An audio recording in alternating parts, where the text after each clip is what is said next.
Man, right?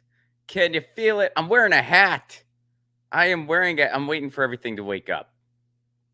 Let's see if everything's waking up. There goes YouTube. Where's my Rockfin? Rockfin's not quite there yet. Ooh, YouTube's here. Good morning, YouTube, or good afternoon, or good evening. You know that drill. Good to see everybody. I'm wearing a hat. I don't wear hats often, but I'm wearing one today. My hat, can you read it? You probably can't read this. It says save net neutrality. Rockfin's awake. Good morning, Rockfin. My hat says save net neutrality, which is what we have to do. And Biden still has to appoint a fifth FCC commissioner. We cover that on the show. It's amazing. It really is amazing. The FCC right now is in a 2-2 gridlock. Everybody knows it. Biden promised a pro net neutrality fifth seed, and he promised to restore net neutrality, and he just hasn't appointed anyone. And no one knows a reason for it. My guess is because, well, he started his campaign at a dinner with a bunch of Comcast executives, and who's against net neutrality? Big Cable. So that's my guess. But he just straight up hasn't appointed somebody. What a gig! What a freaking gig! Man, being part of the FCC right now. Hey, can we do anything? No. We're just in a 2-2 gridlock. Yeah. Okay, so we're just kind of whatever. We don't know. We don't do anything. Yeah, we don't really. Yeah, I mean, we're just gonna not agree on anything, so we can just do nothing. What a gig! Don't you want that gig? Well, if they appointed somebody else, it would be a 3-2 thing. So they would have to actually do stuff. It's amazing. It really is amazing. And that's why we don't have net neutrality. Now, we have net neutrality here in California because we have a state net neutrality bill, but and you haven't seen the effects of a post net neutrality world yet because other states like California have net neutrality in their state, and because different states have net neutrality, cable companies can't roll out anti net neutrality packages because they can't roll them out to a huge percentage of the customer base in the country. So that's good, but we need it back federally. We need to cement it in stone. Anyway, I guess in a little bit of good news on that front, little bit of good news, folks. The SB4 bill, which is the bill for municipal broadband in California, it's a broadband for all bill in California that passed assembly last night. We weren't sure if it was going to. I was watching it in real time, but it did pass assembly last night. It goes to the Senate next. We covered the bill on the show in the past. We'll keep covering it to make sure we got all the details in. But right now, it's looking like a really good thing, and I'm glad it's passed. And hopefully it gets signed into law. That's the hope.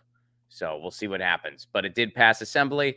It's a little bit of good news. I mean, I tweeted it out. I was like, hey, a little bit of good news.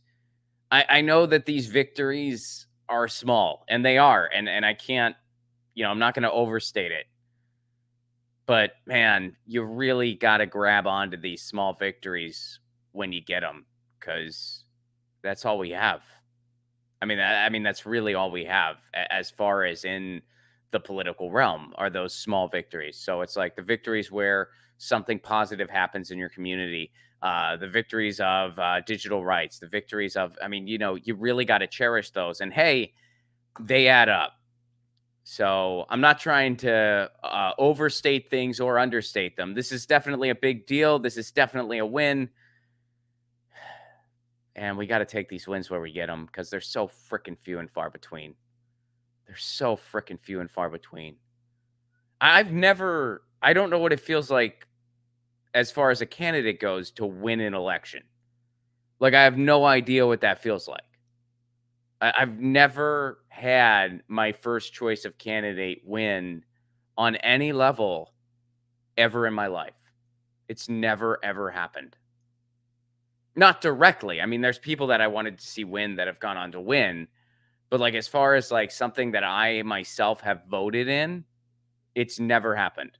I've never saw like someone even at the local level. I've never seen somebody I really wanted to be on city council win. That's never happened.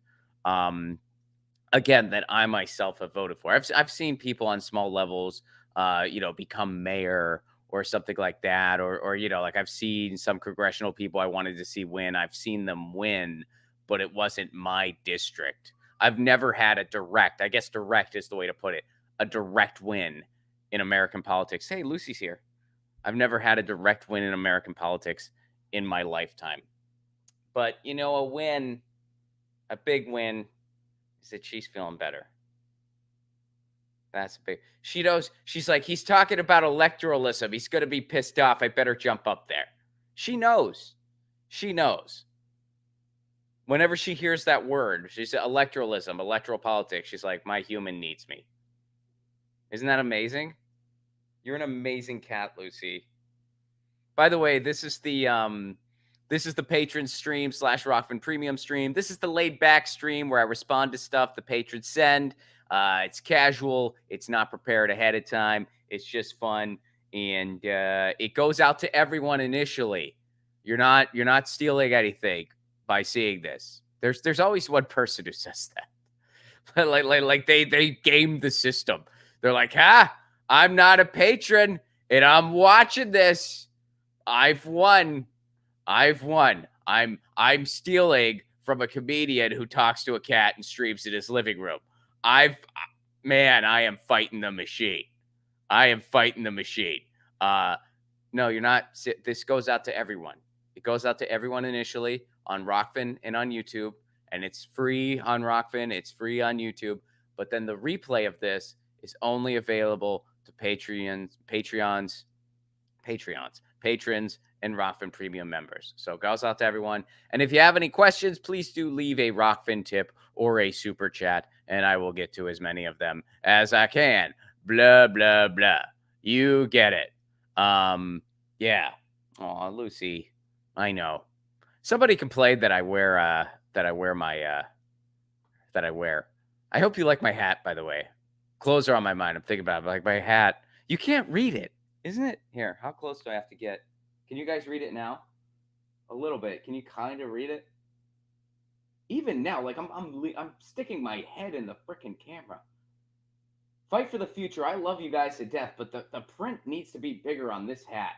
And look, there's a little bit of debris here. That's from the sticker. There was like a sticker was on the hat, and I took it off, and I didn't do a good job, so it got like kind of crud. I need to wash it. Yeah. You can get this hat at fightforthefuture.org. See if you can get bigger print. I love this hat, but it's like, and I've gotten compliments on this hat before from people with really good freaking eyesight. They not only care about digital rights issues, they also have great eyesight. I love this hat. I just wish the print was a little bigger. I just wish it was a little bit bigger. Which, by the way, demand Biden appoint a fifth FCC appointee, and not just any appointee, but a pro net neutrality appointee. He promised to do it, still hasn't done it. No reason. There's literally no reason he's not doing it.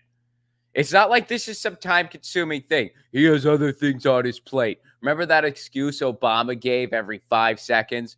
Remember that? Oh, there's a lot on my plate. There's a lot on my plate. There's so much on my plate that I don't really want to appoint my board. I'll let Citigroup do it. Citigroup, just go ahead and appoint who you want. I'll let banks appoint my board. Change. So, yeah, anyway, there's no reason. And hopefully I know that Fight for the Future has been putting the pressure on, and a lot of other digital rights groups have as well. I hope there is a more kind of cohesive, organized effort to really push Biden to appoint that fifth FCC appointee. We'll see. I mean, and of course, once there is one, this show will be talking about it. I'm the net neutrality guy. People have described me as such, and I embrace that. I'm the net neutrality guy. Net neutrality. I'm into it. I'm the net neutrality guy. Best pickup line in the world. I'm married, so I'm like, boom, huh? I'm married. But if I wasn't, by the way, I don't know where this freaking bruise came from. I noticed it the other day. I was like, I don't know how this happened, but I got a bruise somehow. But anyway, yeah, if I wasn't married, but you just go to the bar and they're looking and they're like, is that the net neutrality guy? I think that's the net neutrality guy. Like, I'm sorry. I don't mean to bother you. I know you're just trying to sip your whiskey. It's cool, man. What's up? Are you the net neutrality guy? I'm the net neutrality guy. You're the net neutrality guy. No freaking way. Which is Ron? It's Ron. Ron Placo. Holy shit! I can't believe the net neutrality guy. Do you come here a lot? Yeah, man. I live down the street. That's so cool, man. You like San Pedro? I freaking love Pedro, man. Oh, the net neutrality guy. Fucking. That is so. Come on. Can we get a picture? Can we? Of course. I'm the net neutrality guy. I'm the net neutrality guy. I feel weird. Do you want to hang out sometime? Like, I'm just the net neutrality guy. I just can't, I'm sorry, I'm married, but I'm very flattered. Like, oh, I'm so okay. Your wife's very lucky. You're the net neutrality guy. You're the net neutrality guy. The net neutrality guy. But anyway, so I'm the net neutrality guy, and we'll see what happens there. It's on my mind because of SB4 passing assembly. SB4 is the broadband for all bill in California. That's good news. We'll take the good news. And I know you might be thinking, Ron, I don't live in California. How does that affect me? Well, it does because if we get extensive municipal broadband across the entire state of California, and Californians have some of the best internet in the freaking country, and it's statewide, other states are going to be like, oh, man, we should do this. And then it'll lead to something federal. If a state like California led the way there, it would have federal effects.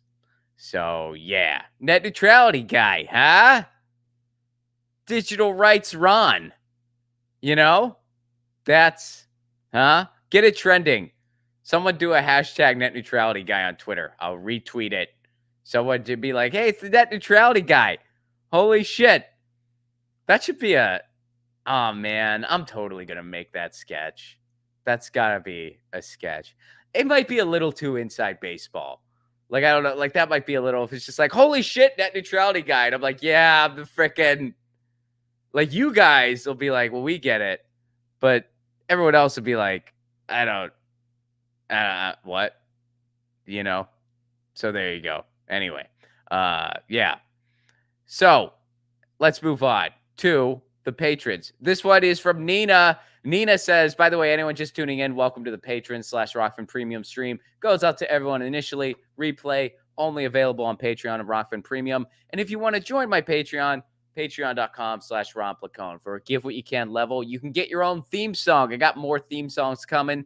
And a lot of you have ordered theme songs for your cats, which makes me so freaking stoked. I can't wait to write some songs for your cats. And for those of you who are waiting on a theme song, they're coming.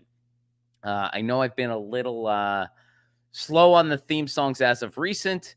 The reason being Lucy got sick, which it's ironic. There's songs about cats I have to do, and I haven't gotten to them yet because my cat got sick, and I had to cancel a tour. That's actually a lot of work. Both those things took a lot of time and cost me 5 years of my life, I'm pretty sure. The Lucy part, not the canceling the tour part. I mean, that was really shitty too, and it sucked. But the Lucy thing, I'm pretty sure. I'm pretty sure I'm gonna die 5 years sooner than I would have otherwise. I'm pretty sure that's what it costs. It's very stressful. It is very stressful when your furry loved one gets sick, especially when they're not. I don't know where she's running around now. Especially when they're not super young. And Lucy's not a young cat. She's an elder cat. She's 15. So, yeah, 5 years. I'm pretty sure that's what it cost me. Someone told me recently I talk about my cat too much. And, that person can go fuck themselves. But moving on. This is from Nita. Ripper. Ripper the talking duck repeatedly says, you bloody fool. But at one point, I'm sure they heard him say, you bloody wanker. Either way, I have no doubt Ripper is a great judge of character. Ooh. So what is this going on? What is Ripper's deal? Let's find out. Here's the Guardian. You bloody fool. I was thinking foul because it's about a duck, but fool. You bloody fool. Australian talking duck proves birds can imitate speech. Well, small discrepancy with the title here. And by the way, I'm seeing all this for the first time. I didn't even know what this was about. But we know that birds can imitate speech because of parrots, right? We already know birds can imitate speech. We didn't know ducks could, right? Is that a fair critique? I mean, a parrot's a bird, right? Is a parrot not a bird? And I've been fucking up for a lot of years. Somebody verify that a parrot is a bird. This is where we do the heaviest hitting stuff. By the way, folks, in case you were wondering, you were like, "Is this the heaviest hitting stuff?" Yeah, parrot's a bird, right? I mean, is a parrot not a bird? How did this headline get approved? You know what I'm saying? Like, we know that, right? Like, we know this. Yeah. So, yeah, small discrepancy with that headline. I mean, it's not a big deal, but it's like, why did someone not say, we already know that birds can talk because parrots talk? Anyway, all right. None of you guys are verifying. I mean, parrots are birds. That, like, now I'm worried, like, I'm going crazy. Anyway, I'll move on. Let's go into the meat of this article. The first documented instance of ducks being able to mimic sounds has research reviewing the evolution of vocal language in birds. Australian musk ducks can imitate sounds, including human speech, with one bird reportedly saying, "You bloody foul," according to a new study. Oh, I think I have the sound set. Okay, let's listen to this.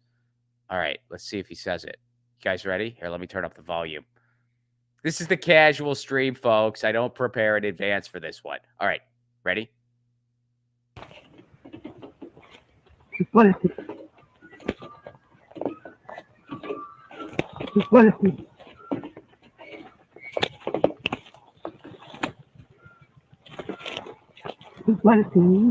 Yeah, I can hear it.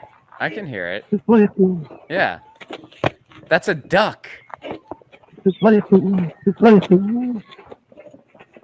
Ducks fly together. Holy shit, did you guys hear that? No, that wasn't. All right, here, let's see. There's still 25 more seconds of this. Let's see if it changes. You know what? It sounded like, hey, Nina, it almost sounded like they said, "You bloody wanker" there. They're saying they said, "You bloody work." W-A-R-K. But that almost sounded like wanker. Here, let's go back to that one. Ready? Here. Nina, you were onto something. Nina was like, I bet they'll say, "You bloody wanker." You were right. That sounded like "you bloody wanker" to me. All right, let's listen to the rest of it. There's like 20 some more seconds of this. Let's see if they say anything else.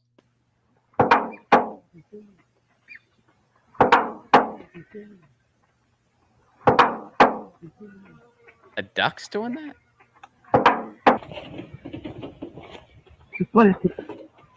There's "you bloody fool" again.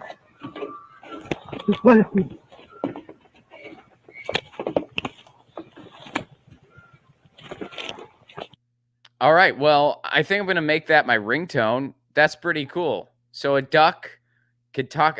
How did they do that door slamming part? That's what I'm confused about. How did they like do that? That's interesting. Let's see if there's anything more to this. Welcome to the Patreon stream where you might learn about talking ducks. Huh? So they're saying it's also possible that he was saying food.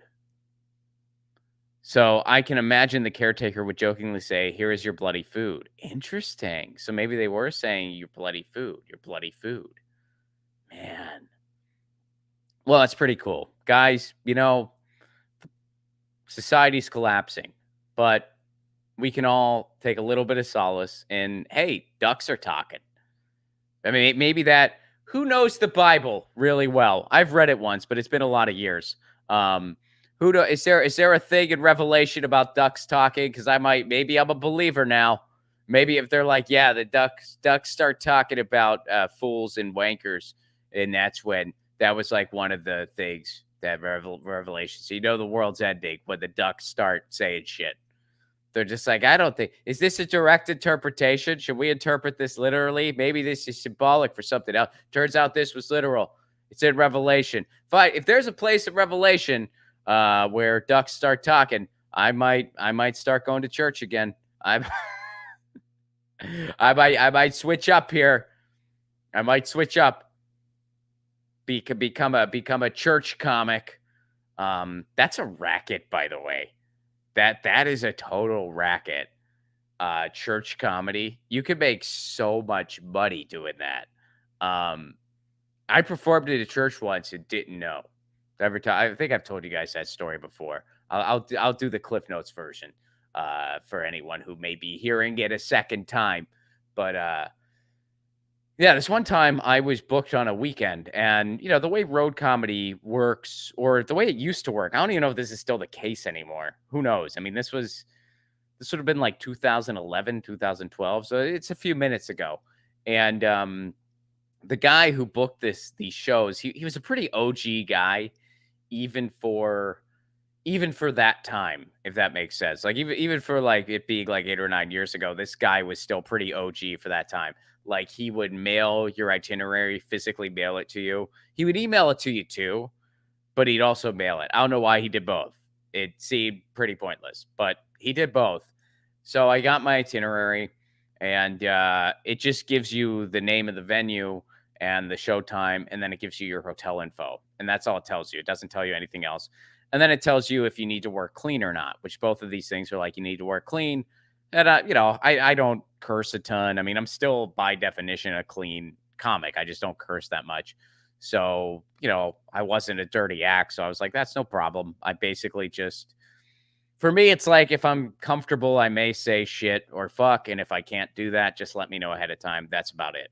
And anyway, so I get to the first gig. And again, this like Booker's an OG guy. So he calls me up on the second night. It's the second night. I get to my hotel. The second night of the gig, my hotel room phone rings, which I didn't know that was still a thing that could happen. Even I was like, "Holy shit! This hotel room, this hotel is the phone's ringing at this hotel." So I pick it up, and it's the booker. Again, he's an OG guy. That used to be something they would do all the time. They would call the hotel room because they were like, "I hope that this is before cell phones."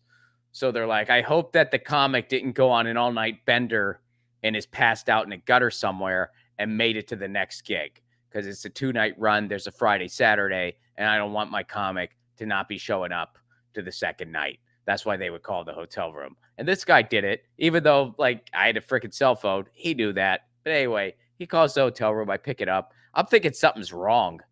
I'm thinking like I was thinking I was gonna pick it up and it was gonna be someone from the hotel being like, "Hey, there's a fire." Yeah, who calls a hotel room phone? This guy did. And I pick it up and he goes, "Hey man, got great reviews last night. Everyone loved you." I'm like, "Thanks, man. I had a fun time." And he goes, "Right on. So tonight should be a fun crowd." I'm like, "Great." And he goes, "It's a church gig, right?" I was like, "No, no, I did not know that. I did not know that. That's something you should have told me. It's a church gig." It wasn't at a church. It was at this hall, but it was like a church fundraiser. And yeah, I was like, that's something you should have told me. And he goes, "You're clean." And I go, "Yeah, I'm clean, but I talk about dating and sex. And I actually have jokes about being an atheist. Why didn't you tell me this?" And he goes, "Yeah, just don't have any jokes about priests touching kids." I'm like, that's great advice. That's wow. So he tricked me into doing a church gig. And I'm like, "Well, what do I do?" And it actually went well. It actually went well. And so I retired from churches with a 1-0 record. Yeah, that's the extent of it. And fortunately for me, another thing that worked in my favor, the pastor was he wasn't a mean guy or anything. He was friendly, but he was kind of a stick in the mud. Um, and he was not there during my set. He was there during the headliner set, and he just sat there staring blankly the entire freaking time. Now, the issue with that is a lot of times people, when it's an event like that, and you have the pastor sitting right up front, people are going to look at that guy, and if he's not laughing, they're going to feel like it's not okay to laugh. And yeah, the headliner handled that. Fortunately, I didn't have to deal with that. I didn't have to deal with that. But yeah, anyway, I retired 1-0 record many years ago, and I think it's probably gonna be. Although I'm telling you, if there's something in Revelation about talking ducks, maybe I was wrong. All right. Thank you for that, Nina. Thank you very much. You go on to share a new scientific study identifies 7 personality behavior classes among different cat breeds. Aw, and then you say Lucy is in a class by herself. Thank you so much for that. I appreciate that very much, Nina. Thank you for that sentiment. And you say that you are hoping she is still on the mend. She is. She is. I don't know where she is. She's running around somewhere now. But you guys saw her jump up a few minutes ago. She's back to herself for the most part. I mean, she still has moments where I feel like she's a little bit slower. Um, and that honestly could just be me being extra cautious. You know what I mean? Like I'm like my spidey sense is turned up pretty high because she was sick not too long ago. So she might be totally herself. I just didn't notice that sometimes she's just a little drowsy and stuff. I mean, it makes sense. Like cats sleep most of the day. So but for the most part, she's playing, she's jumping around, she's climbing things, she's social, she is her sleeping habits are pretty much the same. She's as like she sleeps in the bed with my wife and I regularly. And when she was a little sicker, when she was sick, she wasn't doing that as much. Um, she's doing that again. Like I woke up, even like she'll do a thing like my wife will get up and go to work and she kind of chills on my wife's side of the bed until I get up. She's doing that again now. So yeah, things are she's on the mend and hopefully that continues. She's gotten better about taking her medication, which is great. But anyway, let's look at these cat personalities that Nina shares. Check this out. 7 personality and behavior traits identified in cats. Researchers at the University of Helsinki.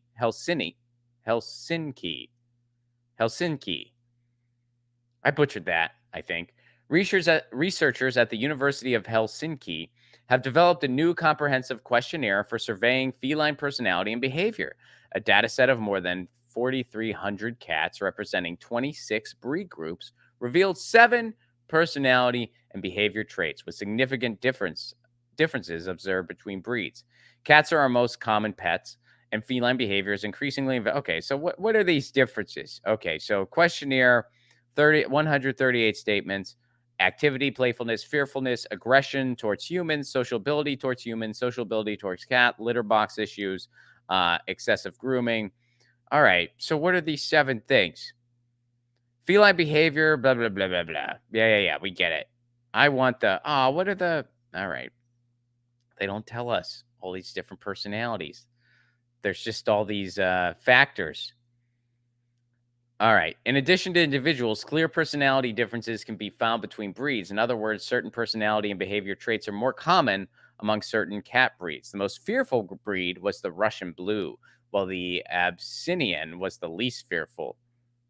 I reject this science. We are not most fearful breed. The Bengal was the most active breed, while the Persian and exotic were the most passive. The breeds exhibiting the most excessive grooming were the Siamese. Well, that makes sense. Siamese cats. They know they're pretty. They're like, we're Siamese cats. We know we're freaking sexy. We're gonna groom the fuck out of ourselves. Huh? We're grooming. Whereas like other cats are like, yeah, you guys, you need to check your ego at the door. How much other cats, they're just like, I don't feel like I'm just gonna put a hat on this morning. All right. Take it easy. The researchers wished to emphasize that no pairwise comparison between breeds were carried out at this juncture. Blah, blah, blah. We wanted to obtain a rough idea of whether there are differences in personality traits between breeds. In further studies, we will utilize more complex models to examine factors that affect traits and problematic behavior. In these models, we will take into consideration, in addition to its breed, the cat's age, gender, health, and a wide variety of environmental factors. Cool. Cats have a lot of personality, and those personalities are different. That's so I'm glad they're kind of highlighting this. I'm glad they're highlighting, and I think Lucy is a fairly typical black cat. I mean, a common thing among black cats is they usually are among the more affectionate cats, and that's Lucy's crazy affectionate. She always has been her entire life. She's also very particular. You got to do it her way, and that's just I think that's also common in a lot of cats. But they say that black cats in particular are typically very loyal and affectionate.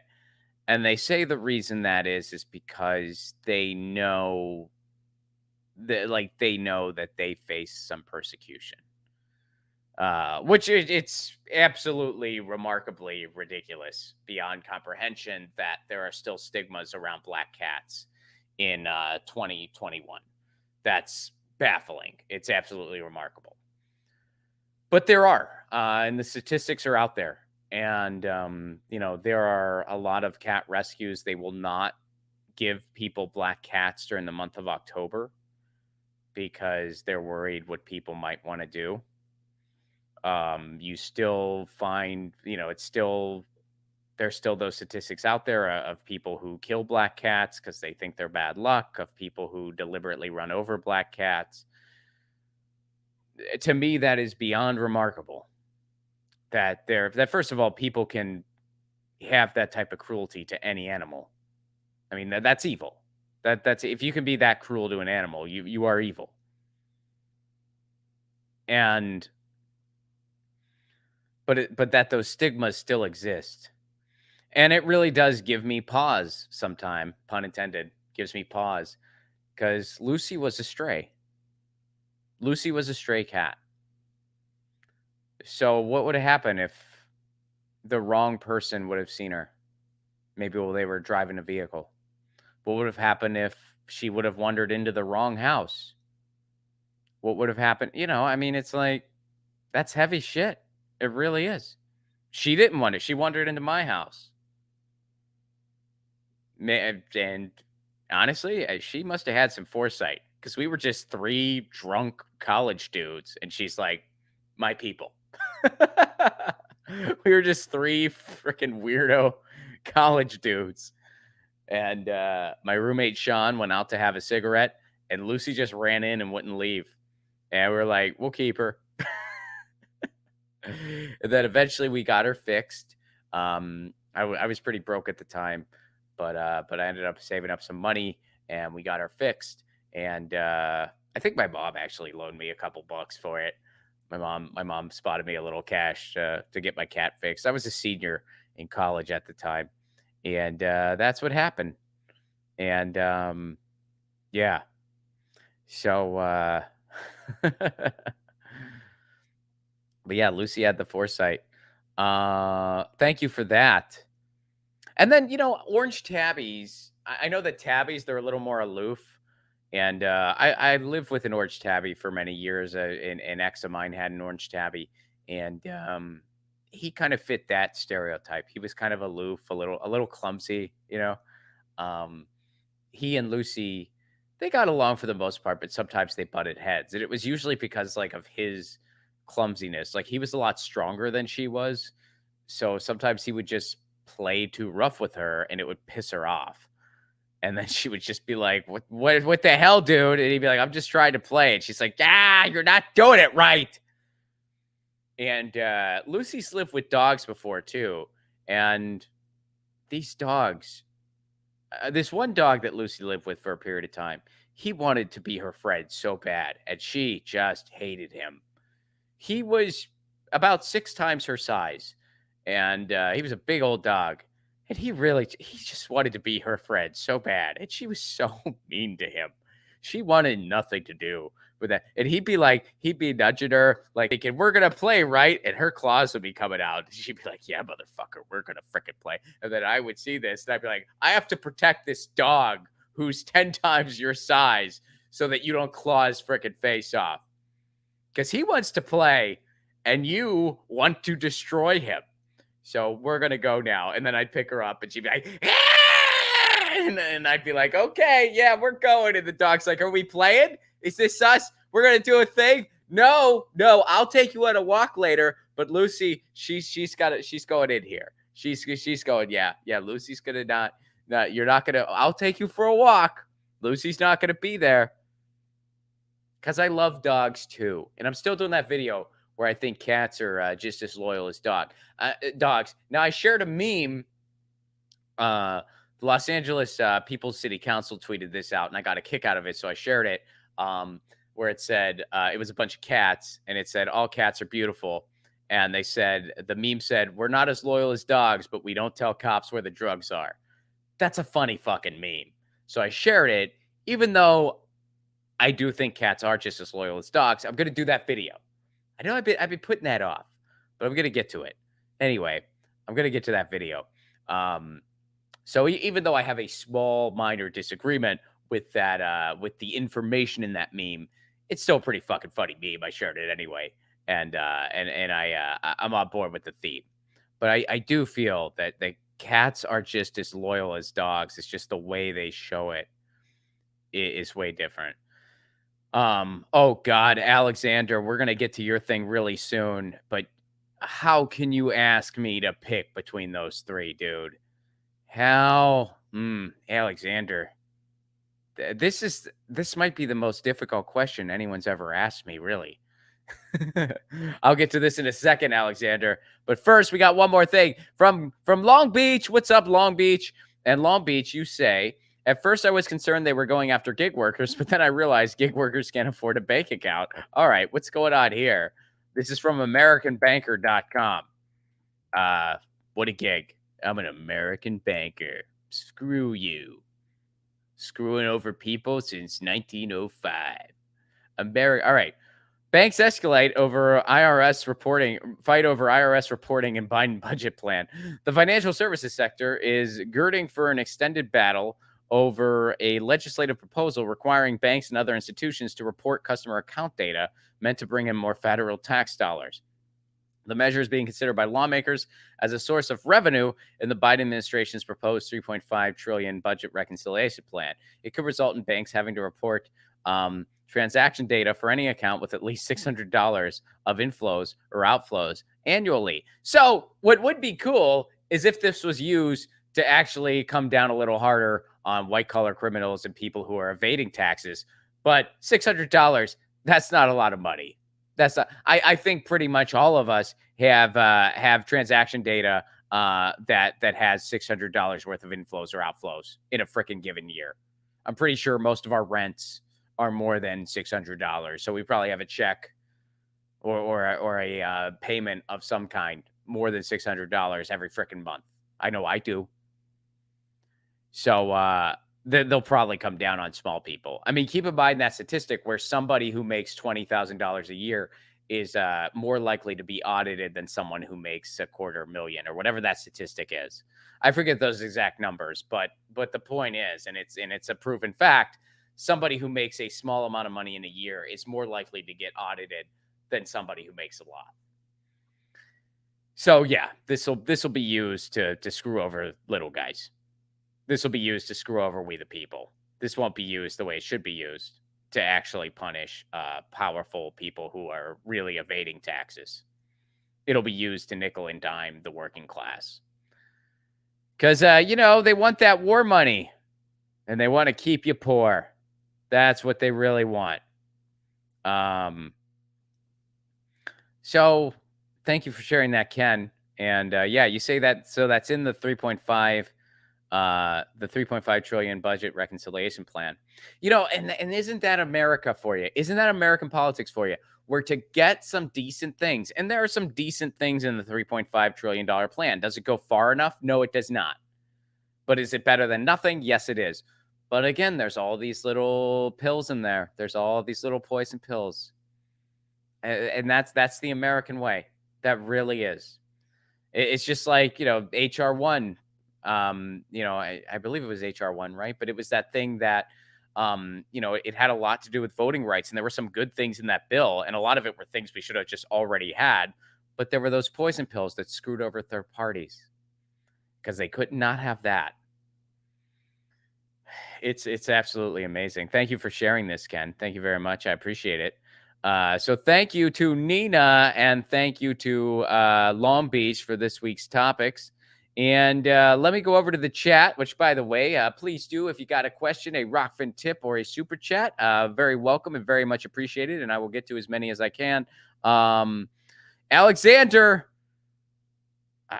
how do you expect me to do this? I feel like you are, I'm not a superhuman here. This is the most difficult one you've ever issued. Radiohead, Motorhead, or the Talking Heads. Those are three very heavy hitters, my friend. Three very different acts. Now, again, and this is from me as a listener. This is just my opinion as a listener. And as difficult as this one is, and holy shit, this one's difficult. I appreciate it, Alexander. You are making me, you are challenging me creatively and intellectually. But I got to go with Talking Heads. That's who I enjoy the most as a listener out of those three. Now, full disclaimer, I don't like Radiohead. I know. Some of you are yelling right now. I'm sorry. I don't get it. I just don't. Radiohead's one of those bands where it's like people love it. I just don't connect with it. I feel the same about Radiohead as I do about Dave Matthews Band. I feel like it's a lot of really good musicians in a room being really good musicians, and songwriting is sort of like that. They're like, yeah, we'll get to that. Not complete. And again, I know that that's just me as a listener. I know people love Dave Matthews Band. Their musicianship is incredible. And I respect that for what it is. I see why people connect with it. I just don't connect with it. As a listener, I just don't connect with it. And same with Radiohead. I just feel like it's a bunch of just proto hipsters in a room going like, what if we just make this noise on the guitar? Yeah, do that for 20 minutes. And then I'm going to do this thing. All right, cool. Like, I mean, they hated Creep. Radiohead, Tom York, and I think Creep's a great song, but that just goes like they're so Radiohead really loves being cerebral. They don't love just a straight ahead song, which is fine. But yeah, Tom York hated, or no, wait, it wasn't Tom York. It was someone, it was the guitarist in Radiohead, but not Tom York. I think it was Tom York liked the song Creep. And I think it was the guitar player didn't like Creep. Like he was like, this song sucks. He did not like Creep. So that part in Creep right before the chorus where it goes da da da da da da da da, that part in Creep, that was like he kept doing that right before the chorus because he wanted to keep fucking it up, because he wanted Tom York to be like, you keep fucking this up, I guess we're not gonna do this song. But Tom York loved it instead. So he ended up like keeping it. He ended up keeping it. Like it was like gaka, gaka. And Tom York was like, that's awesome. And the guitarist was like, shit, that fucked up my plan. I'm pretty sure that's a thing. I mean, that's like kind of music folklore. But anyway, I respect Radiohead. I know that they're very good. I totally respect what they do. Just as a listener, I don't connect with it. Sorry. Motorhead, I freaking love. But the Talking Heads, as a listener, I just love them a little bit more. And I listen to them a lot more regularly as a listener. The Talking Heads I listen to on a regular basis. And I freaking love the Talking Heads. And I love Motorhead too. One of you gave a shout out to Lemmy, which I appreciate that. Ivan, thank you for giving a shout out to Lemmy. And Alexander, you go on to say, I know I'm mean. No, I like it. I appreciate it, Alexander. I like the challenge. But that has been your toughest challenge to date, Alexander. This will be the toughest challenge to date. Now you gotta get a tougher one. And what Alexander does is he gives me 3 bands, and there's something similar with their names. Like maybe they all have numbers, or maybe they all have a certain theme. In this case, it's Radiohead, Motorhead, Talking Heads. So head is there. You get it. I didn't need to explain that. You guys got it. And yeah, those are 3 very heavy hitters. I respect all those artists very much, but I gotta go Talking Heads. I freaking love Talking Heads, man. Yeah, Talking Heads. Shout out to the Talking Heads. Yeah, yeah, I know some of you guys like Dave Matthews. Come on, I know. I'm just, yeah, I get it. They're fantastic, and their drummer. What's that guy's name? Um, Is it Bunker or something like that? That their drummer is like one of the best drummers in the freaking world. Like he's an amazing drummer. I would if I had the chance to go see them live and I didn't have to pay for a ticket, I would go just to watch that guy play drums live. But yeah, I just don't get. And he used to live in my I used to live down the street from Dave Matthews. He lived in when I lived in Seattle, I was right on the cusp of Wallingford and Fremont. In a real technically I was on the Fremont side, but it was basically like right in between Fremont and Wallingford, which is a fantastic location for anyone who knows the Seattle area. That's a great two amazing neighborhoods that I love very much. And yeah, Dave Matthews lived kind of like right in the thick of Wallingford. I don't know if he still does. He might. And I saw him walking by like one time. I never really saw him often, but Captain Beefheart, I like. Some of you guys are shouting out stuff. But yeah, Captain Beefheart, I do enjoy me some Captain Beefheart.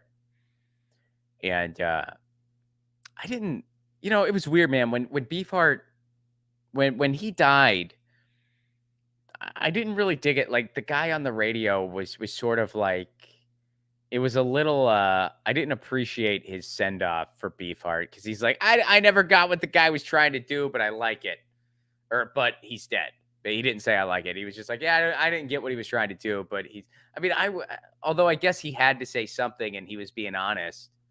Um, so I don't know, but I kind of felt like I'm like, dude, really? That's all you're gonna say about Beefheart? It's like he was very innovative. He really ushered in a lot of stuff. Like. I feel like even if it wasn't your cup of tea, which that's fine if it wasn't, I get it. Beefheart's not for everybody, but I feel like you gotta give a little more cred. Like if I was in that situation, like let's say, let's say like Dave Matthews died or something like that, and I was on radio. I mean, yeah, you can say like I would still say like this guy was super influential. He inspired like an entire, there were a lot of people who kind of emulated him. He kind of set the standard for what it meant to be a coffee house act for many, many years. It has stood the test of time. It is a timeless music. College kids every year connect with Dave Matthews, even though Dave Matthews has been around for a very long time. It really paved the way for a lot of subgenres. The musicianship was top notch. He was a good guy. I mean, Dave Matthews has done a lot of things politically. I think politically, I agree with the guy. I think I like the guy's politics more than his music. Um, I would say all that, and then I might mention, as a listener, it wasn't quite for me, but I get it. You know, I wouldn't just be like, yeah, it wasn't for me, but people liked it. I don't know. You know. Anyway, someone gave a shout out to the Tractor Tavern in Ballard, which, yeah, I love that place. That's a fantastic venue. I used to go there kind of regularly when I lived in Seattle. I saw Robert Saracen Blake there and became friends with him. Check him out. He's amazing. He's a singer songwriter out of Bellingham, Washington. And he was opening for my buddy Ed Hamill, Hamill on Trial. Some of you guys know Hamill because he's been on this show before. And yeah, uh, that was a fantastic. I bet it's still around. Maybe next time I play Seattle, I'll play the Tractor Tavern. I don't know. I don't know where I'll play when I play Seattle again. I don't know when I'll play Seattle again. I don't know when I'll play anywhere again. Although, folks, I will mention we got a couple shows this weekend. Graham Moto, myself, Saturday. This Saturday, we're going to be in San Francisco, baby. San Francisco. We're coming to. We're going to be at Cobb's, and you can get tickets at romplagone.com. That's a matinee show. So it's an afternoon show, so you still got your evening.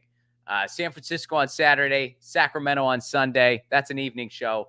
And then on Wednesday, September 15th, we're going to be at Flappers in Burbank. So a Los Angeles show. You can get tickets for all those shows at romplacone.com.